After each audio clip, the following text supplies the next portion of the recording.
एक गांव में राजू नाम का एक लड़का रहता था। वो अपने दोस्त शामू के साथ जा रहा होता है। तभी राजू को एक खूबसूरत और चमकीला कंबल रोड के किनारे पड़ा हुआ दिखता है। अरे राजू, वो देखो सड़क के किनारे क्या पड़ा है। देखने में तो कोई कंबल लगता है। राजू और शामू कंबल के पास जाते हैं। अरे वाह राजू, क्या कंबल है, मजा आ गया। मैंने तो इतना खूबसूरत नर्म कंबल कभी देखा ही नहीं। क्यों ना इसे उठा लें। अरे ये क्या कह रहे हो शामू, भला इतना सुंदर कंबल कौन यहाँ छोड़ेगा। मुझे तो कोई गड़बड़ लगती है। तुम ये कंबल मत उठाओ यार। तुम भी कैसी बात करते हो राजू, हैं? लगता है जासूसी नॉवेल ज्यादा ही पढ़ने लगे हो आजकल, है? कुछ नहीं होगा मेरे भाई, कुछ नहीं होगा, देखो। ऐसा कहकर शामू राजू के मना करने के बावजूद वो कंबल उठा लेता है और अपने घर लेकर चला जाता है। ये राजू भी ना फालतू में ही शक करता है। इतना बढ़िया कंबल तो है ये, है? आज छत पर खुले आसमान में तारों की छांव में लेटूंगा इसके ऊपर फैल करके, मजा आ जाएगा। हाँ। ऐसा कहकर शामू रात होते ही अपने घर की छत पर चला जाता है और अपनी खटिया में जाकर कंबल लेकर सो जाता है। आधी रात होते ही चारों तरफ से कुत्तों के भौंकने की आवाजें आने लगती हैं और शामू की खटिया भी जोर जोर से हिलने लगती है। खटिया के हिलने की वजह से शामू उठ जाता है। अरे मर गया रे, ये क्या हो रहा है? ये खटिया क्यों हिल रही है? मम्मी, मम्मी बचाओ। शामू उठकर भागने की कोशिश करता है, लेकिन वो भाग नहीं पाता और कंबल उससे चिपक जाता है। ये क्या हो रहा है? कंबल हट क्यों नहीं रहा? कंबल चिपक गया है। तभी वहाँ चारों तरफ धुआं ही धुआं फैल जाता है। डरावनी डरावनी आवाजें आने लगती हैं और वहाँ एक खतरनाक चुड़ैल आ जाती है। वो चुड़ैल बहुत ही डरावनी होती है। अब तो मेरे कब्जे में है। चुड़ैल को देखते ही शामू बेहोश हो जाता है। तभी चुड़ैल वहाँ से गायब हो जाती है और कंबल शामू को लेकर उड़ने लगता है और जंगल में एक गुफा के अंदर लेकर चला जाता है। तभी शामू को होश आ जाता है। अरे कहाँ फंस गया रे? ये तो गुफा है, मैं यहाँ से कैसे निकलूंगा? बचाओ कोई मुझे। काश उस मनहूस राजू की बात मान ली होती मैंने। हाय रे, हमरा शमुआ ना जाने कहाँ खो गया। मिल ही नहीं रहा, कब से ढूंढ रही हूँ। पता नहीं कौन उठा कर ले गया। ना जाने कहाँ चला गया हमरा लल्ला। कौन उठा ले गया हमरे लल्ला को। फूलवती को ऐसे रोते देख गांव वाले वहाँ इकट्ठा हो जाते हैं और राजू भी वहाँ आ जाता है। अरे क्या हो गया फूलवती बहन, है? कहाँ गला फाड़ फाड़ के रो रही हो? अरे यही कहीं घूम रहा होगा तुम्हारा लल्ला। वैसे भी उस नकारा को कौन उठाएगा, है? हाँ हाँ आंटी, आप थोड़ा सब्र रखो। शामू यहीं कहीं गया होगा, अभी लौट आएगा। फिर गांव वाले वहां से चले जाते हैं। उसी रात एक चूचू नाम के मनचले गांव वाले को वही कंबल रास्ते पर दिखता है। चूचू खुश हो जाता है। अरे वाह, क्या कंबल है, इसे उठा लेता हूँ, फिर अपनी राम प्यारी के साथ कंबल के भीतर पुच्चू पुच्चू खेलेंगे। ऐसा सोचकर चूचू वो कंबल उठा लेता है और उसे लेकर राम प्यारी के पास पहुँचता है और राम प्यारी से बोलता है। अरे ओ राम प्यारी, देखो कितना बढ़िया कंबल लाया हूँ। आज रात इसी में सोएंगे, मजा आ जाएगा।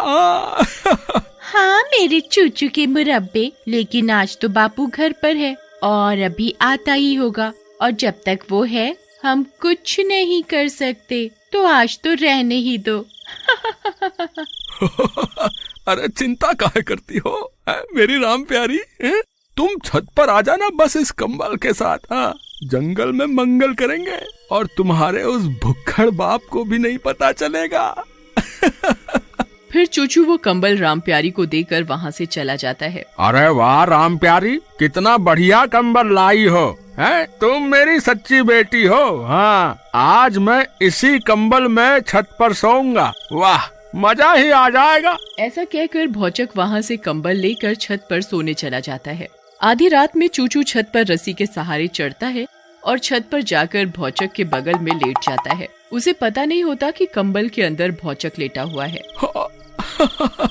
अरे प्रियतमा, ऐसे मुंह क्यों छुपा लेती हो तुम? तुम्हारा चूचू ही है। चलो कंबल से मुंह निकालो और अपना चांद सा चेहरा मुझको दिखाओ।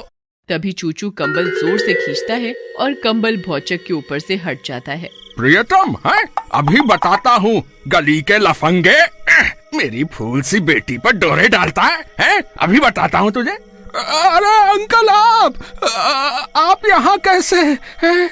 अबे मनहूस, ये मेरा घर है, मैं नहीं तो यहाँ तू होगा क्या? हैं? रुक, अभी बताता हूँ तुझे। लेकिन इससे पहले कि भौचक कुछ करता, कंबल उन दोनों को अपने लपेटे में ले लेता है और तभी चुड़ैल वहाँ आ जाती है। द्वार आ गए। इस जादुई कंबल की वजह से कुछ ही दिनों में मेरा लक्ष्य पूरा हो जाएगा। अरे कौन हो तुम है, और हमें काहे पकड़ लिया? अरे ले जाना है तो इस मनहूस को ले जाओ, मुझे छोड़ दो। लेकिन चुड़ैल उनकी एक नहीं सुनती और वहाँ से चली जाती है और उसके पीछे पीछे कंबल भी उन दोनों को उड़ाकर ले जाने लगता है। नीचे दो शराबी ऊपर उड़ते हुए कंबल को देख रहे होते हैं। अरे ये का सोहन भाई, लगता है हमका चढ़ गई है। हम अभी दो आदमी को उड़ता हुआ देखे मेरे भाई। भैया कैसी बात करत हो, हैं? लागत है तुम उस सुपरमैन वाली फिल्म देखे होगे। हाँ, तभी तुमका सब उड़त उड़त के दिखत है।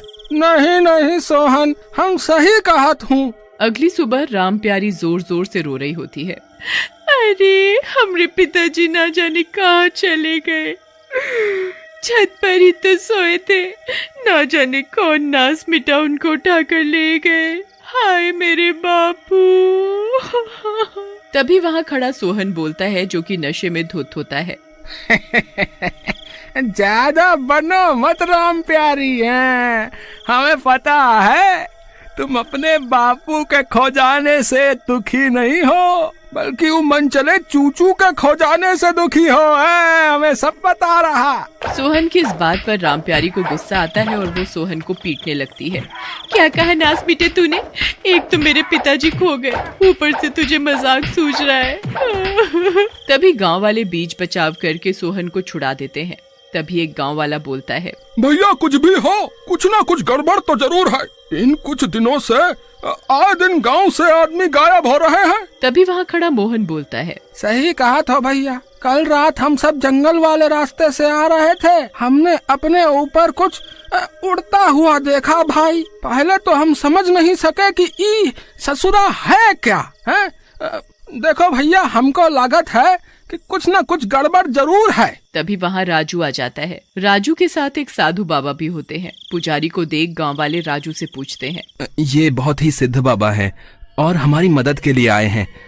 हमारे गांव के ऊपर एक चुड़ैल का साया है और वो चुड़ैल अब लोगों की बलि दे रही है ताकि वो और शक्तिशाली हो सके। अब उससे ये बाबा ही हमको बचा सकते हैं। उसके बाद गांव वाले साधु बाबा के साथ जंगल की ओर जाते हैं। बाबा एक गुफा के आगे जाकर रुक जाते हैं और बोलते हैं, बस इसी गुफा के अंदर वो चुड़ैल रहती है और तुम सबके आदमियों को उसने ही इस गुफा में कैद कर रखा है। वो इन सब की बलि देना चाहती है। बस हमें उन लोगों को यहाँ से छुड़ाना है। लेकिन बाबा, ये गुफा तो बंद है, हम अंदर कैसे जाएंगे?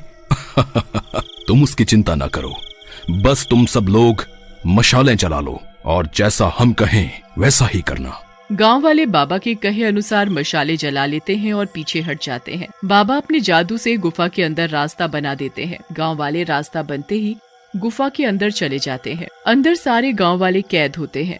अरे सारे गांव वाले तो कैद हैं और यहीं पर हैं। राजू बेटा, तुम जल्दी से सभी गांव वालों को छुड़ाओ, चुड़ैल आती ही होगी। तभी वहाँ चुड़ैल आ जाती है। बड्ढे, तू फिर आ गया, तू मेरा पीछा नहीं छोड़ेगा। इस बार पहले तुझे ही मार डालती हूँ। ऐसा कहकर चुड़ैल साधु को गर्दन से पकड़ लेती है और साधु बाबा चिल्लाते हैं, गांव वालों, वो जो चमकदार कंबल है उसे जला दो, उसके जलते ही ये चुड़ैल भी जल जाएगी। गांव वाले वैसा ही करते हैं और कंबल में आग लगा देते हैं। कंबल के जलते ही चुड़ैल भी जलने लगती है। अरे मर गई रे, अरे बुड्ढे साधु ये क्या किया तुमने गांव वालों। थोड़ी ही देर में चुड़ैल जलकर भस्म हो जाती है और सब गांव वाले आजाद हो जाते हैं।